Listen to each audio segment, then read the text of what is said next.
السلام علیکم ورحمۃ اللہ تعالی وبرکاتہ۔ الحمد للہ رب العالمین، والصلاة والسلام علی سید الانبیاء وآلہ واصحابہ اجمعین، اما بعد فاعوذ باللہ من الشیطان الرجیم، بسم اللہ الرحمن الرحیم۔ قل بفضل اللہ وبرحمتہ فبذلک فلیفرحوا وخیر مما یجمعون، آمنت باللہ صدق اللہ العظیم۔ وقال عز وجل في شان حبیبہ وعظمت رسولہ، ان اللہ وملائکتہ یصلون علی النبی یا ایہا الذین آمنوا صلوا علیہ وسلموا تسلیما۔ اللہم صلی علی سیدنا مولانا محمد وعلی آلہ وصحبہ افضل صلواتک وعدد معلوماتک وبارک وسلم۔ محترم کرم سامعین، خطبہ مسنونہ کے بعد جس آیت کریمہ کی تلاوت کا شرف حاصل کیا گیا، اس آیت پاک میں اللہ تبارک و تعالی اپنے فضل و کرم ہونے پر، اس کے احسان، اس کی نعمت جب بندے پر تمام ہو جائے تو اس ضمن میں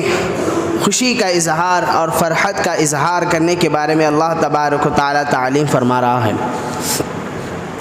اللہ فرماتا ہے قل بفضل اللہ، کہ اے نبی صلی اللہ علیہ وسلم آپ فرما دیجئے کہ جب اللہ کا فضل کچھ ہو جائے، کچھ اللہ کی نعمت تمہارے پاس آ جائے،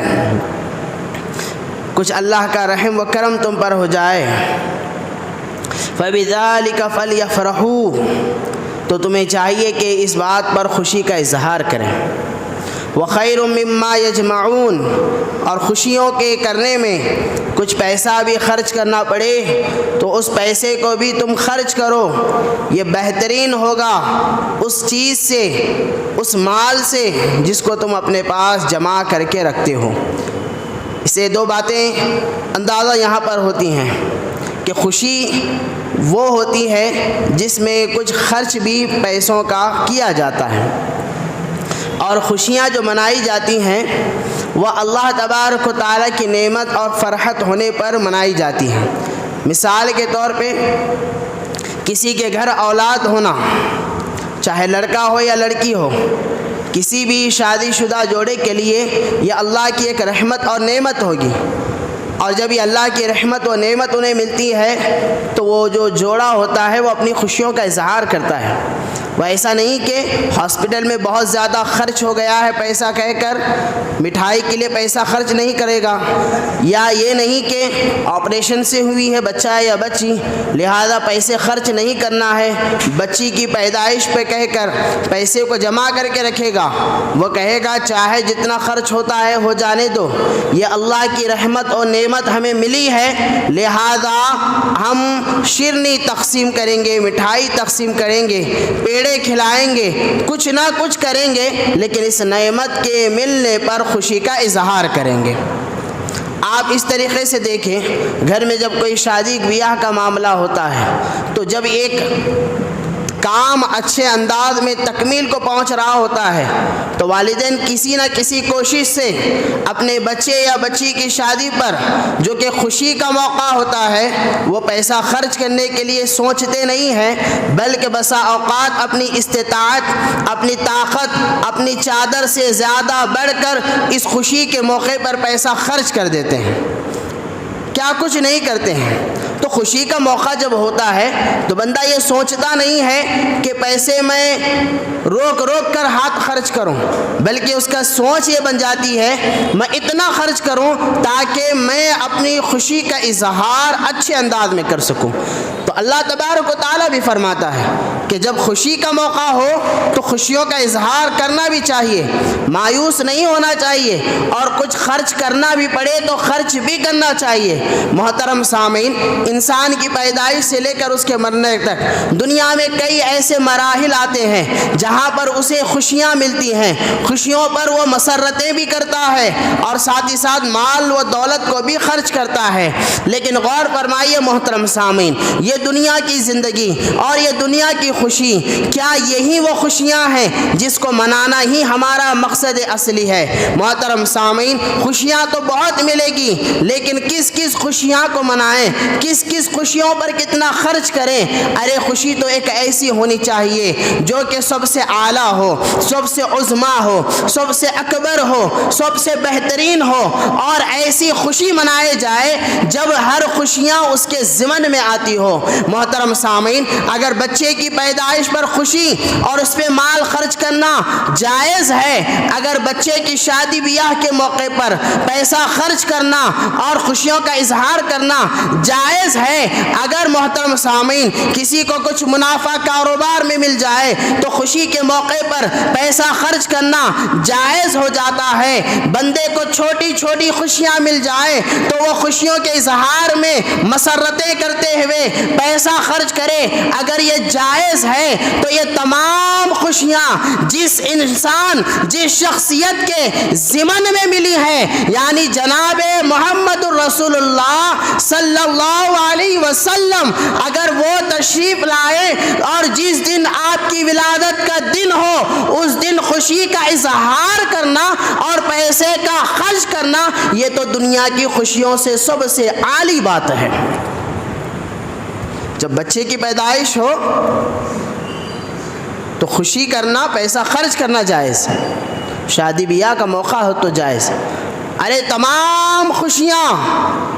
جس نبی کے صدقے میں ملی ہیں اس نبی کی خوشیاں منانا تو اولا ہوگا، افضل ہوگا، اعلیٰ ہوگا، بہترین ہوگا، عمدہ ہوگا، سب سے سر فہرست ہوگا، کیونکہ دنیا کی خوشیاں اسی جناب محمد رسول اللہ صلی اللہ علیہ وسلم کے صدقے میں ملی ہیں۔ تو اس لیے محترم سامعین، جب 12 ربیع الاول آپ علیہ الصلوۃ والسلام کی ولادت کا دن آتا ہے تو مسلمانان دنیا اپنی خوشیوں کا اظہار کرتے ہیں۔ اب یہ جو خوشیوں کا انداز ہوتا ہے ہر ایک کا اپنا نرالا ہوتا ہے، کوئی گھر پہ لائٹ لگا کر خوشیوں کا اظہار کر رہا ہے، کوئی ایک چھوٹا سا بلب لگا کر خوشی کا اظہار کر رہا ہے، کوئی اپنے طرف سے صدقہ خیر و خیرات کر کر خوشیاں کا اظہار کر رہا ہے،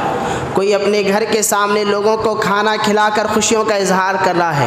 کوئی اپنے خون کا عطیہ دے کر خوشیوں کا اظہار کر رہا ہے، کوئی اپنے گھر مدارس سے بچوں کو بلا کر کھانا کھلا کر خوشیوں کا اظہار کر رہا ہے، کوئی اپنے گھر میں محفل میلاد رکھ کر خوشیوں کا اظہار کر رہا ہے، کوئی نعت کی محفل رکھ کر خوشیوں کا اظہار کر رہا ہے، کوئی نبی کے نغمے اور ترانے گا کر خوشیوں کا اظہار کر رہا ہے۔ اب یہ جو خوشی ہوتی ہے محترم سامعین، شریعت کے حدود میں رہ کر ہر بندہ اپنے اپنے اعتبار سے مناتا ہے۔ یاد رکھیں، یہ خوشیوں کا اظہار کرنا نبی کی ولادت کے موقع پر یہ سب سے بہترین مال کا خرچ کرنا بھی ہے اور سب سے بہترین خوشی منانا بھی ہے۔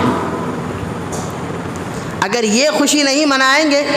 تو دوسری تمام خوشیاں بے معنی ہو جائیں گی۔ کیا آپ کے ذہن میں وہ بات نہیں ہے جب آدم علیہ السلام نے اللہ سے حضور صلی اللہ علیہ وسلم کے وسیلہ لے کر دعا مانگا اور کہا کہ اے اللہ، تیرے نام کے ساتھ جو محمد صلی اللہ علیہ وسلم جڑا ہوا ہے میں اس کا وسیلہ لے کر تجھ سے دعا مانگتا ہوں، تو میری خطا کو معاف فرما۔ اللہ نے کہا اے آدم تم ان کو کیسے جانتے ہو؟ آدم علیہ السلام نے کہا اے اللہ، تیرے نام کے ساتھ جو نام جڑا میں سمجھ گیا یہ نام تیرے نزدیک سب سے قربت رکھنے والا ہے، تیرے نزدیک معزز ہے، مکرم ہے، اس لیے تو نے اپنے نام کے ساتھ اس نام کو جوڑ رکھا ہے۔ تو اللہ تبارک و تعالیٰ نے فرمایا ہاں اے آدم صحیح سمجھے ہو، یہ وہ نام محمد رسول اللہ صلی اللہ علیہ وسلم کا ہے، اگر یہ محمد نہ ہوتے میں نہ تمہیں پیدا کرتا نہ پوری دنیا و کائنات کو پیدا کرتا۔ میں نے تمام کو پیدا ہی اس نبی کی ظاہری علامت کو بتانے کے لیے کیا۔ تو محترم سامعین، جس نبی پاک صلی اللہ علیہ وسلم کے صدقے میں اللہ نے اس دنیا کو بنایا، اس دنیا میں ہمیں بھیجا اور ہمیں یہاں پر بھیج کر دنیاوی زندگی عطا کی، اور اس دنیاوی زندگی میں جب ہم چھوٹی چھوٹی خوشیاں مناتے ہیں تو کیوں نہ اس نبی کی پیدائش پر خوشی کا اظہار کریں۔ تو محمد رسول اللہ صلی اللہ علیہ وسلم کی ولادت باسعادت یہ تمام دنیا کے لیے محترم سامعین مسرتوں کا اظہار کراتی ہے، یہ تمام دنیا کے لیے خوشیوں کا اظہار کرنے کی بات ہے۔ آپ علیہ الصلوۃ والسلام کی جب ولادت باسعادت ہو رہی تھی، انسان تو چھوڑیے، روایات میں آتا ہے دیکھنے والی آنکھوں نے دیکھا کعبۃ اللہ، جب آپ علیہ الصلوۃ والسلام کی ولادت ہو رہی ہے وہ جھوم رہا ہے، وہ جنبش کر رہا ہے، اور اس کا ایک سرا حضور صلی اللہ علیہ وسلم کے گھر کے طرف جھکا ہوا ہے، یعنی کعبہ بھی بزبان حال کہہ رہا تھا کہ اے مجھ میں 360 بت رکھنے والوں سن لو، اب میری بازیابی کے لیے میرے اندر جو تم نے غلاظت رکھے ہیں بتوں کے، اس کو پاک و صاف کرانے کے لیے جو شخصیت آنی تھی، میں اس کی ولادت پر جنبش کر رہا ہوں، خوشیوں کا اظہار منا رہا ہوں۔ یہ آپ علیہ الصلوۃ والسلام کی ولادت کے وقت کا واقعہ ہے کہ کعبۃ اللہ بھی جھوم اٹھ رہا تھا، بلکہ سمندر کی مچھلیاں، آسمان کے فرشتے، کون ایسا نہیں تھا سوائے شیطان و ابلیس کے جو دنیا میں خوشیاں نہیں منا رہا تھا۔ اس لیے شاعر کیا خوب کہتا ہے، نثار تیری چہل پہل پر ہزاروں عید ربیع الاول، سوائے ابلیس میں جہاں کے سبھی تو خوشیاں منا رہے ہیں۔ تو سوائے ابلیس شیطان کے آپ علیہ الصلوۃ والسلام کی ولادت پر تمام دنیا خوشیوں کا اظہار کر رہی تھی۔ محترم سامعین، حضور پاک صلی اللہ علیہ وسلم کی ولادت بسعادت یہ تمام دنیا کے لیے بہت ہی بہترین وہ عمل ہے جس کے ذریعے سے ہم اللہ کی ذات کو راضی کر سکتے ہیں۔ آپ اندازہ فرمائیے کہ حضور پاک صلی اللہ علیہ وسلم کی ولادت کی خوشیاں اور آپ علیہ الصلوۃ والسلام کے ترانے و نغمے نہ صرف ہم بلکہ صحابہ اکرام کے درمیان بھی یہ عمل ہوا کرتا تھا۔ مسلم شریف کی حدیث پاک ہے کہ ایک مرتبہ مسجد نبوی میں صحابہ اکرام بیٹھے ہوئے تھے اور آپس میں ان کی کچھ گفتگو چل رہی تھی۔ اسی دوران حضور پاک صلی اللہ علیہ وسلم جو کہ مسجد نبوی کے لیفٹ سائڈ میں جہاں پہ ممبر ہے آپ علیہ الصلوۃ والسلام کا، لیفٹ سائڈ میں حضور کا کمرہ تھا، حجرہ تھا۔ تو آپ علیہ الصلوۃ والسلام کا جو حجرہ تھا وہ مسجد سے لگ کے ہی تھا، اس کا ایک دروازہ مسجد کے اندر کھلتا تھا۔ تو آپ علیہ الصلوۃ والسلام دروازہ کھولتے ہیں، فوراً مسجد میں آتے ہیں، دیکھتے ہیں کہ صحابہ اکرام بیٹھے ہوئے ہیں۔ حضور فرماتے ہیں میرے صحابہ کیوں بیٹھے ہوئے؟ ما اجلسکم، کیا بات ہے، کیوں بیٹھے ہوئے ہو؟ نہ تو یہ نماز کا وقت ہے نہ میں نے تمہیں بلایا ہے، پھر آخر یہ مجلس سجانے کی وجہ کیا ہے، یہاں پر بیٹھنے کی وجہ کیا ہے؟ تو صحابہ اکرام نے عرض کیا یا رسول اللہ صلی اللہ علیہ وسلم، ہم یہاں پر جو بیٹھے ہوئے ہیں کسی اور دنیاوی مقصد کے ساتھ نہیں، بلکہ ہم یہاں پر اللہ تبارک و تعالیٰ کا ذکر کر رہے ہیں۔ کیا کر رہے ہیں؟ اللہ تبارک و تعالیٰ کا ذکر کر رہے ہیں، اور اللہ تبارک و تعالیٰ کی حمد بیان کر رہے ہیں کہ اللہ نے ہمیں اسلام کے ذریعے کیسی ہدایت عطا فرمائی۔ ہم اللہ کی تعریف بیان کر رہے ہیں کہ ہم کیسے کفر و ضلالت میں تھے، ہماری زندگیاں کیسے 360 بتوں کے سامنے جھکی ہوئی تھیں، ہماری نسلیں کیسی خراب و برباد ہونے والی تھیں کہ ہم نہ قرآن کو جانتے تھے، نہ اسلام کو جانتے تھے، نہ کعبے کی عظمت کو جانتے تھے، نہ عورت کے مقام کو جانتے تھے، نہ خونی رشتوں کی اہمیت جانتے تھے، نہ آس پڑوس کے حقوق ہم جانتے تھے، دوست و احباب کے معاملات ہم نہیں جانتے تھے، دنیا داری کیسے ہمارے اندر تھی، چھوٹی چھوٹی بات پہ ہم لڑا کرتے تھے، دشمنی نبھایا کرتے تھے، خون کی ندیاں بہایا کرتے تھے، نسلوں در نسل ہم جنگ کر کے اپنی دشمنی کو نبھایا کرتے تھے۔ علم کیا ہے ہمیں معلوم نہیں تھا، عمل کیا ہے ہمیں معلوم نہیں تھا، عقل مندی کیا ہے ہمیں معلوم نہیں تھی، مثبت سوچ کیا ہوتی ہے ہمیں معلوم نہیں تھی۔ ہم تو ایک الگ ہی ڈگر پر، ایک الگ الگ ہی نگر میں رہا کرتے تھے جہاں جہالت ہی جہالت تھی، کفر ہی کفر تھا، دشمنی ہی دشمنی تھی، عداوت ہی عداوت تھی۔ وہ ایک ایسی دنیا تھی جہاں سے ہم نکل کر اسلام کے نور کے ذریعے اب یہاں پر آ کر بیٹھے ہوئے ہیں۔ ہم اللہ کا شکر کر رہے ہیں، اس کی حمد بیان کر رہے ہیں، اسلام کے ذریعے اس نے ہدایت دی۔ اور آخر میں فرماتے ہیں وَمَنَّا عَلَيْنَا بِكَ، اور ہم اللہ کا شکر ادا کر رہے ہیں کہ اللہ نے اسلام کی دولت آپ کے ذریعے سے ہم تک عطا فرمائی ہے، کہ آپ کی صورت میں اللہ نے جو ہم پر احسان کیا ہے، اگر آپ نہ ہوتے نہ ہم کعبے کی عظمت کو جانتے، نہ آپ ہوتے نہ ہم ماں کے مقام کو جانتے، اگر آپ نہ ہوتے تو ہم بیٹی کی اہمیت کو نہیں جانتے، اگر آپ نہ ہوتے تو 360 بتوں کے سامنے آج بھی ہمارے سر جھکے ہوئے ہوتے، اگر آپ نہ ہوتے نہ اسلام ہوتا، نہ قرآن ہوتا، نہ خدا کی ذات کی معرفت ہمیں ہوتی۔ وَمَنَّا عَلَيْنَا بِكَ، آپ کی صورت میں اللہ نے جو ہم پر احسان کیا ہے ہم اس کا شکر ادا کر رہے ہیں۔ اے اللہ کے نبی، ہم آپ کی میلاد منا رہے ہیں کہ آپ کی ولادت کے بدلے میں اللہ نے ہمیں جو عطا کیا ہے۔ تو حضور پاک صلی اللہ علیہ وسلم فرماتے ہیں میرے صحابہ، کیا قسم کھا کر یہ بات کہہ سکتے ہو کہ جس مقصد کا تم نے اظہار کیا ہے صرف اسی لیے یہاں پر بیٹھے ہو؟ صحابہ کرام فوراً چونک جاتے ہیں، عرض کرتے ہیں یا رسول اللہ صلی اللہ علیہ وسلم، حدیث کا مفہوم میں سنا رہا ہوں، یہ مسجد نبوی ہے،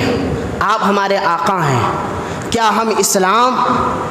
کے متعلق، آپ کی ذات کے متعلق کچھ غلط بات بھی کہہ سکتے ہیں؟ واللہ، اللہ کی قسم، ہم یہاں پر صرف اللہ کا ذکر اور حمد کر رہے ہیں، اور آپ کی صورت میں اللہ نے جو ہم پر احسان کیا ہے اس کا شکر بجا لا رہے ہیں، بس یہی تذکرہ ہم کر رہے ہیں، اس کے علاوہ کچھ نہیں ہے۔ توجہ فرمائیں حضرات محترم، اللہ کے نبی فرماتے ہیں اے میرے صحابہ پریشان نہ ہو جاؤ، میں یہ جو قسم کھا کر تمہیں پوچھ رہا ہوں کسی تعجب کی وجہ سے نہیں، یا مجھ کو تم پر کوئی ڈاؤٹ ہے اس وجہ سے نہیں، یا مجھ کو تم پر کوئی شک و شبہ ہے اس وجہ سے نہیں، یقیناً تمہارے ذکر پاک ہے، تمہارا دل صاف ہے، تمہاری زبانوں پہ صداقت ہے۔ سنو، میں یہ بات اس لیے قسم کھا کر تمہیں پوچھ رہا ہوں تاکہ امت کی تعلیم کا ایک ذریعہ بن جائے۔ سنو، جب تم یہاں پر بیٹھ کر اللہ کا ذکر کر رہے تھے اور میری صورت میں جو اللہ نے تم پر احسان کیا ہے اس کا شکر بجا لا رہے تھے، اسی دوران جبرائیل میرے پاس آئے، آ کر کہنے لگے اے اللہ تبارک و تعالیٰ کے پیارے نبی، اللہ تبارک و تعالیٰ پیغام بھیجتا ہے کہ آپ کے صحابہ جو مسجد میں بیٹھ کر آپ کی میلاد بنا رہے ہیں، آپ کی آمد پر جو خوشی کا اظہار کر رہے ہیں، اللہ کو یہ مجلس اتنی پسند آئی ہے، اللہ نے آسمان میں تمام فرشتوں کو جمع کر کر اس مجلس کے اوپر فخر کا اظہار فرما رہا ہے۔ اللہ فخر کر رہا ہے اور آپ کے صحابہ کی مجلس کا تذکرہ کر رہا ہے اور فرشتوں سے کہہ رہا ہے دیکھو مسجد نبوی میں کیسی پیاری مجلس سجائی گئی ہے۔ تو اللہ فخر کا اظہار کر رہا ہے۔ اللہ کے نبی فرماتے ہیں صحابہ تمہاری شخصیات پہ قربان جائیں، تم یہاں پر فرش پر بیٹھ کر اللہ کا ذکر کر رہے ہو، اس کا شکر بجا لا رہے ہو، اور عرش اعظم پہ اللہ تمہاری شخصیات پر فرشتوں کے سامنے فخر کر رہا ہے۔ تو محترم سامعین غور فرمائیے، ایک اتھینٹک کتاب کی میں آپ کو دلیل دے رہا ہوں کہ مسلم شریف کی یہ حدیث پاک ہے کہ ایک مجلس جو حضور کی میلاد کے نام پر صحابہ اکرام جمع کیے ہیں، اور جب ہم بھی عید میلاد النبی کی مجلس سے سجاتے ہیں، اس میں کچھ ہوتا نہیں ہے ماں سوا اس کے نعت پڑھی جاتی ہے، قرات پڑھی جاتی ہے، بیان کرنے والے جو ہوتے ہیں مقرر وہ حضور صلی اللہ علیہ وسلم کی سیرت کو بیان کرتے ہیں، اللہ کا ذکر ہوتا ہے، اس کے حبیب کی نعت پڑھی جاتی ہے، پھر اس کے نبی کی سیرت بیان کی جاتی ہے۔ ہاں بس اس کے علاوہ کیا نظر آتا ہے؟ تو یہ مجلس اور وہ صحابہ کرام جو مسجد نبوی میں بیٹھ کر مجلس سجائی ہے، ایمان کے ساتھ بتائیے کیا اس میں کوئی فرق نظر آتا ہے؟ کیا اس میں کوئی جدائی نظر آتی ہے؟ نہیں محترم سامعین، صحابہ بھی اللہ کے ذکر کے ساتھ نبی کی آمد کی مجلس سجائے تھے اور ہم بھی سجاتے ہیں۔ تو جس طرح صحابہ کرام کی مجلس پر اللہ نے فخر کا اظہار کیا، ایمان بھی یہی کہتا ہے اگر ہم بھی نبی کی ذات کی آمد پر خوشیوں کا اظہار کر کر محفل میلاد سجائیں گے، اللہ بھی ہماری مجلسوں پر فخر کا اظہار فرمائے گا۔ اور اللہ جس کے اوپر فخر کرے، بتائیے اس کا مقام و مرتبہ کیا ہوگا۔ تو محترم سامعین، حضور پاک صلی اللہ علیہ وسلم کی آمد مبارکہ، میں نے جیسے کہا، سوائے ابلیس کے جہاں میں سب خوشیاں منا رہے تھے، بلکہ روایت میں آتا ہے کہ ابلیس اپنے سر میں مٹی ڈال رہا تھا اور کوسوں دور بھاگ رہا تھا کہ ہائے رے ہائے، اب تو ایک ایسی شخصیت آ گئی ہے جو میرے خاتمے، میرے منصوبوں کو کرنے والی ہے۔ آپ علیہ الصلوۃ والسلام کی آمد پر مٹی ڈال کر بھاگتے ہوئے شیطان نظر آ رہا تھا۔ تو حضور پاک صلی اللہ علیہ وسلم کی آمد پہ محترم سامعین، صحابہ کرام کا یہ عمل تھا، اور آپ قربان کیوں نہ جائیں، ایسے پیارے نبی صلی اللہ علیہ وسلم کی امت میں اللہ تبارک و تعالیٰ نے ہمیں پیدا فرمایا ہے۔ کیسے پیارے نبی محترم صلی اللہ علیہ وسلم ہیں، دیکھیں کیسے اپنی امت کی وہ خبر رکھتے ہیں، کیسے اپنی امت کی وہ فکر رکھتے ہیں، کیسے اپنی امت کے اوپر فخر و محسوس کرتے ہیں۔ صحابہ کرام کا مجموعہ بیٹھا ہوا ہے، حضور پاک صلی اللہ علیہ وسلم صحابہ سے فرماتے ہیں، اے میرے صحابہ بتاؤ دنیا میں سب سے بہترین ایمان کس کا ہوگا؟ ایسا ایمان جس پر فخر کیا جائے، ایسا ایمان جو سب سے اعلیٰ ہو، عمدہ ہو، بہترین ہو، بتاؤ کون ہوگا ایسے ایمان والے؟ صحابہ کرام کرتے ہیں، یا رسول اللہ صلی اللہ علیہ وسلم ایسے ایمان والے تو فرشتے ہی ہو سکتے ہیں۔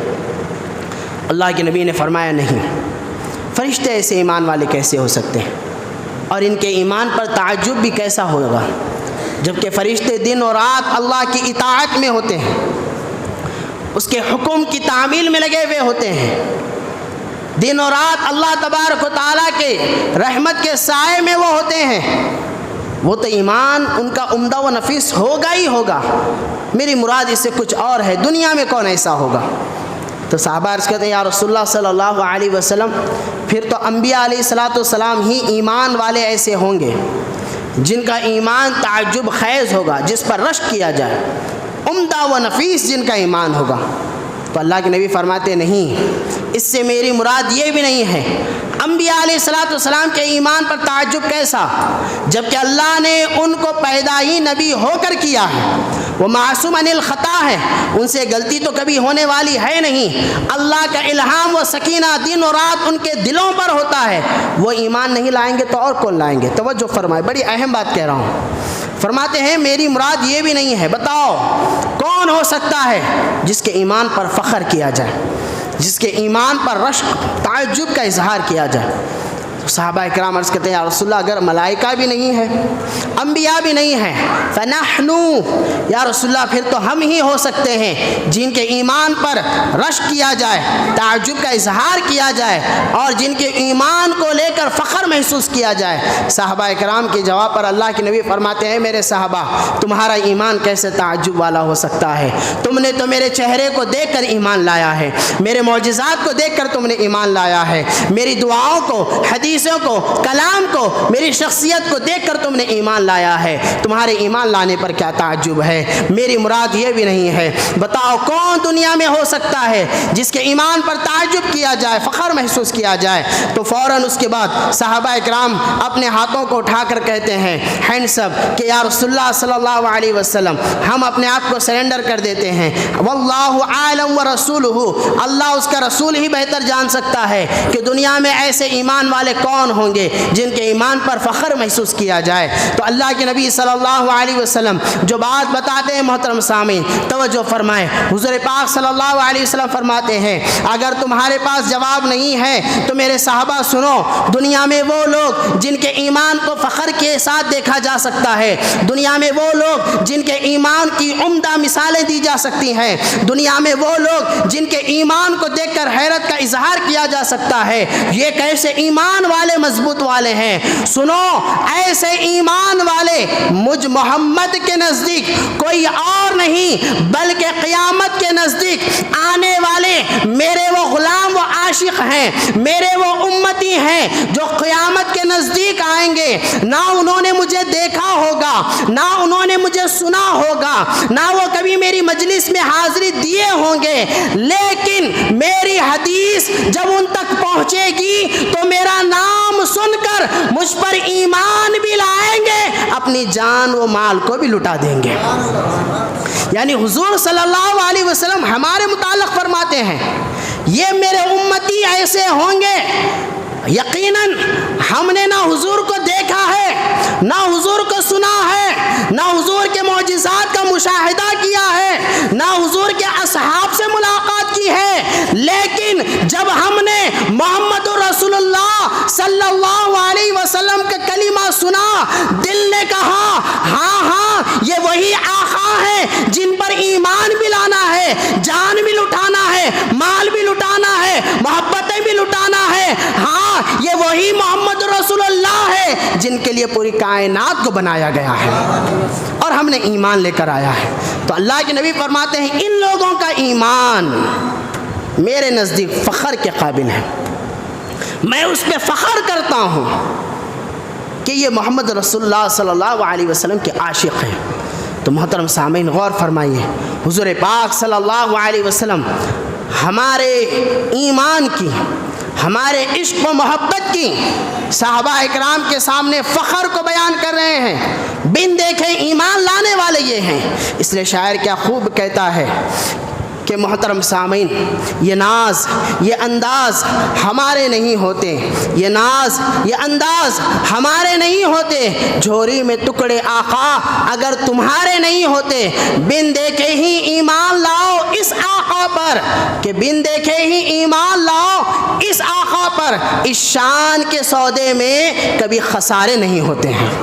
یہ ایسے آقا ہیں کہ بن دیکھے ایمان ان پر لاؤ، یہ ایسا سودا کر جاؤ یہ کہ یہاں پر نہ کوئی خسارے ہوتے ہیں نہ یہاں کہیں نقصان ہوا کرتے ہیں۔ تو محترم سامعین حضور پاک صلی اللہ علیہ وسلم کی میلاد مبارکہ کی آمد ہے، آپ جس اعتبار سے جائیں اپنی خوشیوں کا اظہار کرائیں، لائٹ لگاتے ہیں تو یہ بھی خوشی کا اظہار ہے، کھانا کھلاتے ہیں تو یہ بھی خوشی کا اظہار ہے، صدقہ و خیر و خیرات کرتے ہیں تو یہ بھی خوشی کا اظہار ہے۔ لوگ تعجب سے پوچھتے ہیں کیا صحابہ اکرام نے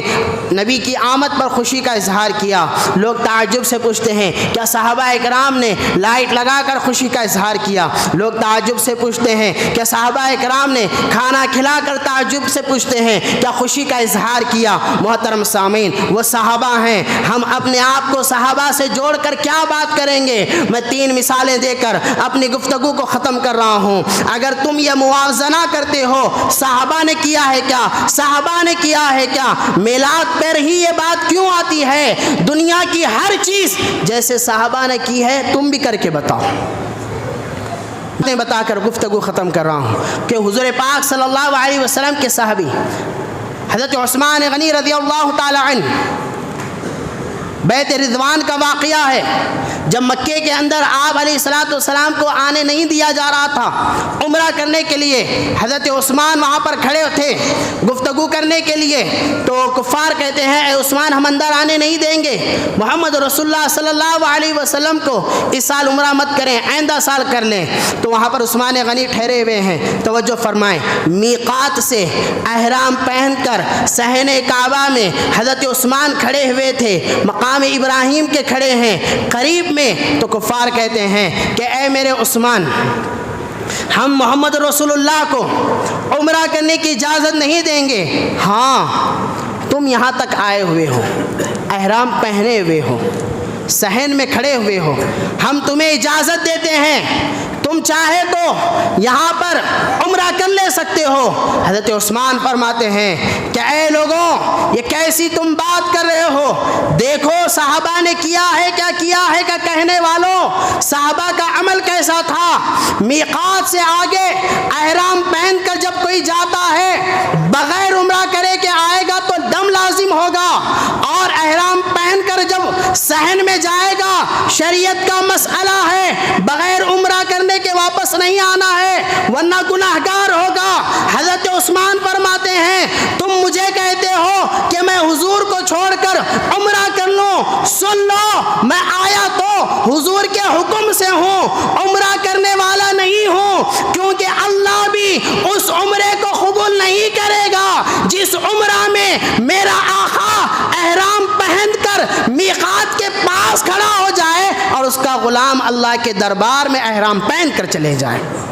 میں عمرہ کرنے والا نہیں ہوں۔ فرماتے تم احرام پہنے ہوئے ہو، ارے یہاں سے بغیر احرام کے لوٹ کر کوئی جاتا ہے تو دم لازم آتا ہے، گناہگار وہ ہو جاتا ہے، تم احرام پہنے ہوئے ہو۔ حضرت عثمان فرماتے ہیں نہیں، وہ کوئی اور عاشق ہوگا جو اپنے آقا کو چھوڑ کر کام کرے گا، میں وہ عاشق ہوں، عمرہ کروں گا تو بھی حضور کے ساتھ کروں گا، نہیں کروں گا تو ایسے ہی احرام میں لوٹ کر چلے جاؤں گا۔ بتائیے کیا صحابہ اکرام کے جیسا آج کوئی عمل کر سکتا ہے ایسا؟ احرام پہن کر صحن کعبہ میں ٹھہر کر بولے کہ نہیں میں نہیں کروں گا، واپس لوٹ جاؤں گا، ایسا ہو سکتا ہے؟ لیکن وہ عشق کا الگ انداز تھا صحابہ اکرام کا۔ حضرت عمر فاروق رضی اللہ تعالی عنہ حجر اسود کے سامنے کھڑے ہوئے ہیں اور حجر اسود کو یہ کہتے ہوئے چوم رہے ہیں، چومتے ہوئے کہہ رہے ہیں لا ينفع ولا يضر، کہ اے حجر اسود میں جانتا ہوں نہ تو کوئی نفع دے سکتا ہے نہ تو کوئی نقصان دے سکتا ہے۔ کون فرما رہے ہیں؟ حضرت عمر فاروق، میں جانتا ہوں نہ تو کوئی نفع دے سکتا ہے نہ نقصان پہنچا سکتا ہے، لیکن آپ مجھے بتائیے حجر اسود کو چومنے سے نفع ہوگا یا نہیں ہوگا؟ ہوگا یا نہیں ہوگا؟ توجہ ہے آپ کی؟ ہوگا۔ مسئلہ بھی یہی ہے، حجر اسود کالا بھی اسی وجہ سے ہوا ہے کہ وہ لوگوں کے گناہوں کو چوستا ہے۔ اللہ کے نبی نے فرمایا کہ یہ حجر اسود کالا اس لیے ہوا ہے ورنہ سفید یہ پتھر تھا، اور جب کوئی چومتا بھی ہے اس کو مسحات بھی لگاتا ہے تو اس نیت سے لگاتا ہے اللہ میرے گناہوں کو معاف کر دے، تو یہ گناہوں کو چوسنے والا پتھر ہے۔ لیکن عمر فاروق فرماتے ہیں لا ينفع ولا يضر، کہ نہ تو کوئی نفع پہنچا سکتا ہے نہ تو کوئی نقصان پہنچا سکتا ہے، لیکن سن لے اے حجر اسود، میں اگر تجھے چوم رہا ہوں تو محض اس لیے چومتا ہوں کیونکہ میں نے اپنے آنکھوں سے حضور کو تجھے چومتا ہوا دیکھا ہے۔ میرے نزدیک تیرا نفع و نقصان بڑا نہیں ہے، میرے نزدیک میرے آقا کا جو عمل تھا تجھے چوستا ہوا، میں اپنے آقا کی محبت میں تجھے چوم رہا ہوں۔ اب ہم جو چومتے ہیں حجر اسود کو، حاجی لوگوں کو پوچھئے، اس وجہ سے چومتے ہیں روتے روتے ہوئے اللہ ہمارے گناہوں کو اس حجر اسود کے ذریعے جلب کر دے۔ ہمارا عمل اپنے فائدے کے لیے ہے، گناہوں کی معافی کے لیے ہے، لیکن صحابہ اکرام پر بات کرنے والوں، میلاد کی مثالیں دینے والوں، صحابہ کا عمل نفع و نقصان کے لیے نہیں، اپنے نبی کی محبت کے لیے ہے۔ لوگ پوچھتے ہیں آپ جیسا میلاد بناتے ہیں صحابہ نے نہیں بنایا، تو صحابہ جیسا عمل تو کبھی تم بھی کر کے بتاؤ، صرف میلاد میں کیوں آتا ہے؟ آخری بات حضرات محترم، جب حضور پاک صلی اللہ علیہ وسلم کے دندان مبارک یعنی یہ دانت مبارک جنگ احد میں شہید ہو جاتے ہیں، جب خون مبارکہ جاری ہو جاتا ہے، تمام صحابہ اکرام بڑے بڑے موجود ہیں، حضرت ابوبکر بھی ہے، عمر بھی ہیں، عثمان بھی ہیں، علی بھی ہیں، فاطمہ بھی ہیں، بڑے بڑے صحابہ اکرام موجود ہیں۔ تمام لوگ اس وقت حیرت کا اظہار کر رہے ہیں، افسوس کا اظہار کر رہے ہیں، غم کا اظہار کر رہے ہیں، حضور کے دندان مبارک یعنی دانت مبارک شہید ہو گئے ہیں، خون جاری ہو گیا ہے۔ جیسے ہی اس بات کی اطلاع ہزاروں کلومیٹر دور پر حضرت اویس قرنی جو کہ تابعی ہیں، جو ہی انہیں یہ بات کی اطلاع پہنچتی ہے جنگ احد میں میرے آقا کے دانت شہید ہو گئے، فوراً حضرت اویس قرنی ایک پتھر لیتے ہیں اور یہ کہتے ہیں اگر حضور کے دانت شہید ہو گئے ہیں، ٹوٹ گئے ہیں، تو مجھ غلام کے اس لائق نہیں ہے کہ میں اپنے دانتوں کو سلامت رکھوں۔ مستند روایت بیان کر رہا ہوں، حضرت اویس قرنی رحمۃ اللہ علیہ نے حضور کی محبت میں کہ میرے آقا کے دانت شہید ہو گئے ہیں، تو آپ نے احتجاج کے طور پر اپنی محبت کا اظہار کچھ ایسا کیا کہ آپ پتھر سے ایک دانت توڑتے ہیں، پھر خیال کرتے ہیں شاید یہ نہیں یہ دانت ٹوٹا ہوگا، دوسرا بھی دانت توڑ لیتے ہیں، پھر تیسرا بھی دانت توڑ لیتے ہیں، خیال سے یہ نہیں یہ پتھر سے ٹوٹا ہوگا، یہ نہیں یہ ٹوٹا ہوگا، ایسے کہتے کہتے اپنے پورے 32 دانتوں کو توڑ دیتے ہیں۔ آپ پوچھئے کیا شریعت نے کہا تھا توڑنے کے لیے؟ آپ پوچھئے کیا آقا نے فرمایا تھا؟ کیا قرآن نے کہا تھا؟ کیا خدا نے کہا تھا نبی کے دانت ٹوٹ جائیں تو تم بھی توڑ لو؟ لیکن کیا بات ہے، کس وجہ سے اویس قرنی نے حضور کے لیے اپنے دانتوں کو توڑ دیے؟ تو یہاں پر یہی بات نظر آتی ہے، ارے محبت کرنے والوں ہر ایک کی محبت کا انداز کچھ اور ہوگا، لیکن اویس قرنی کا انداز ایسا تھا کہ اویس قرنی نے کہا میرے آقا سے میری محبت اتنی ہے، ایسی ہے کہ اگر میرے آقا کے دانت ٹوٹ گئے ہیں تو میں بھی اپنے دانتوں کو حضور کی محبت میں توڑ لیتا ہوں۔ ارے دنیا میں ایک لیڈر کے اوپر خالی کوٹ بول دی، کیس چلا دو ان کے اوپر بول کے، پورے لوگ جمع ہو گئے، ایم ایل اے بھی جمع ہو گئے، منسٹراں بھی جمع ہو گئے، فل گرمی کا موسم ہے، پسینے بہہ رہے ہیں، لیکن اپنے لیڈر کے لیے پیٹرول بھی ڈالنے کے لیے تیار ہیں، گاڑیوں کو آگ بھی لگانے کے لیے تیار ہیں۔ کیوں بھائی؟ کس لیے بھائی؟ تو کہہ رہے ہیں وہ ہمارے لیڈر کے اوپر کسی نے حرف اٹھایا ہے، ان کے اوپر کیس چلانے کی بات کہہ رہے ہیں، لہذا ہم یہ برداشت نہیں کریں گے۔ ایک لیڈر صاحب دلی میں ہیں، ان کا فوٹو یہاں پر لگا کر کیک کاٹ کر ان کے فوٹو کو کھلایا جا رہا ہے۔ اندازہ فرمائیے محترم سامعین، ہمارا معاملہ دنیا داری میں ایسا ہے، اپنے لیڈروں کے لیے کہ ان کے لیے قربانیاں دینے کے لیے تیار ہیں، جان و مال قربان کرنے کے لیے تیار ہیں۔ ارے یہ تو معلم کائنات ہیں، یہ آقا نامدار ہیں، یہ حبیب خدا ہیں، یہ مرتضی ہیں، یہ مصطفیٰ ہیں، یہ حبیب ہمارے ایسے ہیں، ان کے کائنات کا وجود ہی ان کے صدقے میں آیا ہے۔ ارے ان کی آمد پر خوشی کا اظہار نہیں کریں گے تو کس کی آمد پر خوشی کا اظہار کریں گے؟ صحابہ کے عمل سے موازنہ کرنے والوں، ذرا صحابہ کا بھی تو عمل دیکھو۔ صحابہ اپنے دانتوں کو شہید کرتے ہوئے نظر آتے ہیں، صحابہ اپنی جانوں کو قربان کرتے ہوئے نظر آتے ہیں۔ کیا ایسی محبت کا اظہار تم بھی کر سکتے ہو؟ تو محترم سامعین، یہ جو محبت کا مروجہ طریقہ ہے، لائٹ لگانا، کھانا کھلانا، شربتیں بانٹنا، جلوس نکالنا، یہ ہر زمانے کی ضروریات کے مطابق ہوتا ہے۔ اگر یقیناً ایسے فیسلٹیز اس زمانے میں ہوتے تو کیا پتہ صحابہ بھی وہ عمل کرتے تھے۔ اب صحابہ کی طرح عمل کرنے والے کیا یہ کہہ سکتے ہیں تابعین نے اپنے دندان مبارک شہید کر دیے؟ کیا یہ بات سن کر کے حضور کے دانت شہید ہو گئے آپ میں سے کوئی کر سکتا ہے؟ نہیں، وہ ان کی محبت کا انداز تھا،